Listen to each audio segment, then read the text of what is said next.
did that policy, none of the sub-locations in the urban areas came up. And the reason that urban areas did not show up is because we did not use poverty in crafting that, in crafting the second policy. We simply used access to water, access to electricity, education, and health. And then we put an index on access.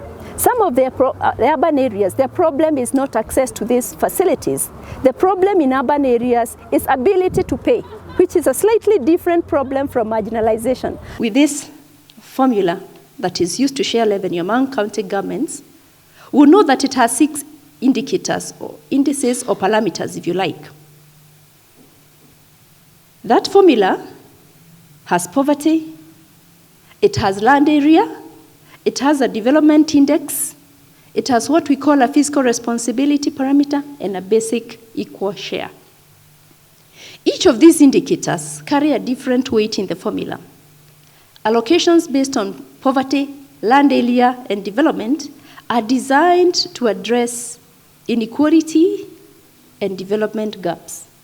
So you'll observe that in the second policy, we do not have any urban areas or the urban slums. So, but we know that the equalization fund alone, at 0.5% of revenue, is not enough to tackle the challenges in urban areas. The revenue shared through the poverty parameter is much, much higher than the fund that we share through the equalization fund. Friends, since the onset of devolution, 1.5 trillion shillings has been allocated to county governments from 2013-14 to 2018-19 as equitable share. Of this 1.5 trillion shillings, 302 billion, and you can see that on the slide, has been shared on the account of poverty. That is the depth of poverty in each county. Land area has been used to share 126 billion, while the development index has been used to share 6 billion. Putting all these together, it means that Kenya's shillings 434 billion has been allocated to tackle poverty and close development gaps among counties. These are the funds that cover or should deal with urban poverty issues. The two formulas have distributed 1.5 trillion across the 47 county governments. As we try to achieve equity, what are our objectives? One is that we want to enhance service delivery. We all know the services assigned to each county. Article 187 requires that if you are given a function, the funds for that function follow. So in us sharing revenue, in us trying to achieve equity, our commission is the Commission for Equitable Revenue Allocation. So equity is at the center of everything we do. The second one is, yes, we need to achieve equity. We need to ensure everybody has adequate or fairly enough resources to provide the functions. And we are doing this within our own understanding that the resources are never enough. So we make do with what we have. We also want to promote balanced economic growth on account of the population. And the population ensures equal per capita allocation. For every person you have in your county, we give you an allocation which is equal for everybody. That the county government have received 700 billion over the last 6 financial years. On account of money shared equally across all of them, county government have received 400 billion. On account of poverty, they have received 302. On account of land area, 125. Fiscal responsibility, where we incentivize you to do the right thing, 31 billion and 6 billion on the development parameter. In terms of focusing for the cluster, which is here in the room, though some counties are not highly represented, In terms of the equitable share for these counties, the figures are in billions, but in terms of the formula, Nairobi has 79 billion, Kiambu has 47 billion. Over the last 6 years, Machakos has received 41 billion, and the Kajiado has received 28 billion. In terms of total allocation based on poverty gap, because that is how we try and address equity, out of the 1.5 trillion allocated to all the 47 county governments, Nairobi has received 11 billion on account of poverty. Machakos has received almost a similar amount of money, 9 billion on account of poverty. Kiambu, we all agree Kiambu is one of the best in terms of the counties listed in this cluster, has received 6 billion on account of poverty, and the Kajiado 2 billion. When we allocate resources, our expectation is that those county governments will put in place deliberate proper policies to try and bring everybody to where they're supposed to be. Because our vision is no Kenyan should be left behind. If these resources are used well, the country should see a significant reduction in poverty and inequality. The challenge, therefore, is for every citizen to hold their leaders accountable.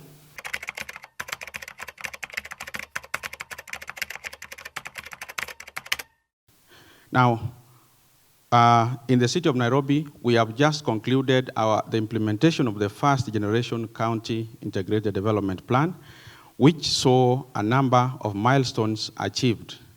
This includes issues of infrastructure, issues of trying to decongest the city, where we have not made much success. However, it's much because most of the plans that we have not been actualized, largely because of resource constraints. One of the things that we want to do now is to address exclusion of certain segments of the population from economic activity through legislation and other structural reforms that we must put in place. Issue number 2 that we are actually tackling is to address issues of income and social policies. We are putting in place income and social policies that are pro-poor. We are trying to improve access to basic services of health and education. And I think, as you may be aware, Nairobi is among the first few counties that have declared early childhood education free in all public facilities. Number 3, we are trying to target deliberately investments in areas that have been marginalized so that we can be able to bring down the cost of certain utilities, such as housing. And in this case, Nairobi is targeting to do 20,000 housing units in the medium term, and already we are beginning very soon with the Ngara housing project under the Urban Renewal and Housing Program. Number 5 is the issue of strengthening governance, and this one, we are doing it through strengthening the structures of governance so that our institutions and office bearers can be held accountable to the public. We have a program called Civic Education Program, which is being undertaken through our sub-county administration that is supposed, and we are working with civil society to ensure that our citizens are empowered with the capacity to be able to make meaningful contribution to our plans and budgets. And one of our major problems we are facing in Kiambu is unemployment due to this urban population. In other areas which we are facing in some of these towns is housing. And in housing, what we have done, we have a plan to do affordable housing, 13,000 units in the next 5 years. Under the same, we expect some of these areas to provide employment to our people. In agriculture, what we are working on the areas which are not in urban areas, as you have seen, Kiambu have 12 sub-counties. 50% of those sub-counties are in urban areas and 50% of them are in the rural areas. And part of this area, the main economic activity is agriculture. The other area that we have focused on is coffee. You know, Kiambu used to be one of the highest coffee producers, but we are also trying to get value addition to our coffee so that our farmers can get value for their money and for their product. So we are working on buying machines for milling so that we can be able to help our farmers be able to sell their products. We have also targeted on most of our legal framework so that we can be able to put most of what we do at the legal framework. And part of the bills that we have passed the cooperative bill, and this cooperative bill will help the farmers to form societies. And some of the societies which were not managed well, there is a framework to resort to for management purposes. But our major issue in Kiambu County is infrastructure, especially for the upcoming urban towns, which were practically completely rural, and now they are turning to urban areas. And infrastructure development in urban areas is very expensive. You are aware, doing a rural road may cost approximately 30 million, and doing an urban road will cost you approximately 8 million per kilometer. Those are the challenges that we have, including sewer, including drainage, and more so acquisition of way lifts for sewer, acquisition of road widening. These are very expensive, given that our land has also gotten high level prices within a very short period of time.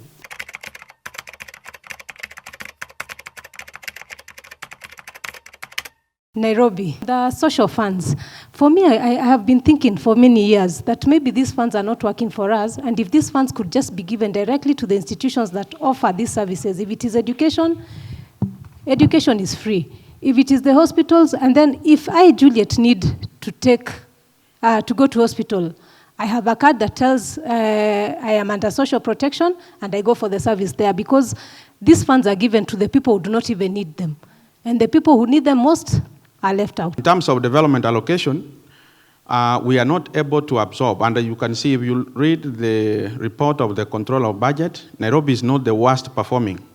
Just 2 months ago, we were ranked the best in terms of development index. We are trying, but we have challenges in terms of sometimes we have a deficit, and that becomes an issue that we are addressing at the moment. What we have put in the annual development plan this time around for 2018-2019, we want to be held accountable on a regular basis, and we do quarterly monitoring reports. So if you may want to know what we have done in the first quarter of which financial year, you are free to visit our office, and you can be able to get to see what we are doing. Swali langu la mwendea Kefa. Hivyo anasema kana kwamba Nairobi kuna hiyo story ya ujenzi. Hivi mtajengeje mtu nyumba ili hali chakula mjampa? Kitu cha pili, huyo mtu nyumba yenye anaishi labda ni nyumba ya matope, alipa shilingi 800, huje umjengee nyumba umuitishe shilingi 3000, ila ile 800 tatizo ni kulipa 3000 atatoa wapi? In terms of housing, the question is, are we going to provide housing without food? For now, the challenge that we have in Nairobi is housing with an acute shortage of affordable housing to a tune of 200,000 units per year. And the reason of this is that there is a lot of rural-urban migration.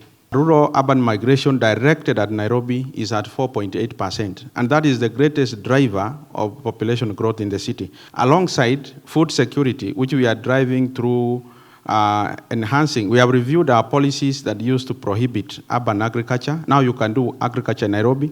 You have seen some of our extension officers coming to areas to teach citizens about new technologies, especially in the informal settlements. So we are hoping that there is going to be uptake of that technology so that we enhance our capacity to produce our own food. Swali lingine, hizo basari zenye mnapeana, muangalia wale mwapea ama mwapate wale mwataka, maana yake kule vijijini kuna wale wako na mahitaji kabisa. Wanahitaji hizo basari kabisa. Lakini zikifika pale juu wale wanapewa ni wale watu wenye wako na uwezo. Je, mwasaidia nini ama ni kutuongezea shida sijui ya shida? When we talked about bursaries, and one thing I would say, it's very sad in our country that even when you float bursaries, who are the people who control these bursaries? People with vested interest. Again, even local citizens, people who are even able to pick the forms. When we talk of, in that act, there was overall to be the county integrated committee, which was now to check issues of duplication, where CDF is giving bursary, national government is county government, MCA is giving bursary, which was to be headed by the governor. Then all the people come put together. But you find because of the political differences, these policies or laws are not followed. The bursary is an issue. The target here is bright children from needy backgrounds. But the problem is greed, so that you find that there is always a human hand somewhere. NHIF, tunalipa the lowest person 500 mwenye ako self-employed. Surely ukienda kwa hizi maofisi za government kama Mama Lucy, mali huwa tunakimbilia watu wa Mkuru kwa Njenga. Unaambiwa hakuna madawa uende ubai. Na wewe hizo uko na NHIF. Kila mwezi nalipa 500. Mali nenda kubai hizo madawa na mbona nitoe cash. Hii 500 napeleka kwa NHIF inasimamia nini? Gava ifanye kama hakuna madawa kwa hizo hospitali. Mali natumwa kwenda kubai hizo madawa na cash. Hiyo NHIF ilipie hizo madawa. That's why unapata ukienda Mkuru kwa Njenga watu wengi hawana NHIF. Iwasaidii. Unaenda kwa hosi hakuna dawa unaandikiwa enda ubai dawa. Unaenda kubai dawa unatumia cash. End of the month unalipa NHIF for what purpose? The issue of affordability of health services. Indeed, all the public health services offered in our health facilities are affordable. It's only that sometimes the challenge we have had before is that you find that we don't have drugs. So that when you go there as a patient, then you have to go and buy drugs elsewhere. Efforts have been done to repay KEMSA, who are the suppliers of our drugs. Supply has resumed, and we expect that our facilities will be running normally once again. What was our priority from various CIDPs was our health center. So we embarked on an improvement program for all the hospitals. In our budget currently, which is 15 billion, we are spending 4.8 billion on hospitals. 800 millions we are already projects on expanding new blocks for health facilities to increase their bed capacity. The issue of public participation has actually been a thorn issue because when counties are going to meet public, there is no prior information that has reached to actually to real mwananchi to the grassroots. Some maybe the prior information that have been filled in the public is through newspaper. How many people are being reached by newspaper in the rural areas? Let us say even in Nairobi areas, in those slum areas, how many people are actually buying newspaper? Can we use like mass SMS, local radio channels in Kiswahili because Nairobi is a metropolitan? The issue of civic education, we are very keen to partner with the civil society, and we have come up with a public participation policy which enshrines civic education, and a particular sector has been assigned that. Finance and economic planning, we are a major consumer of public participation. On CRA, what incentives do you give to the counties, and is it monetary? We put a fiscal effort in the formula, and this fiscal effort had to do with the amount of on-source revenue increment from one financial year to another. And therefore, when we computed that, we found that there were some counties who had increased their on-source revenue, and there are other counties who had decreased their own source revenue, or some had not, didn't have a significant change. Two, as the public, you need to know this and hold your leaders to account and ask them, why are we not getting anything from on-source revenue allocation as a parameter? Because there are several counties who got nothing from all the amount that was allocated based on that fiscal effort parameter.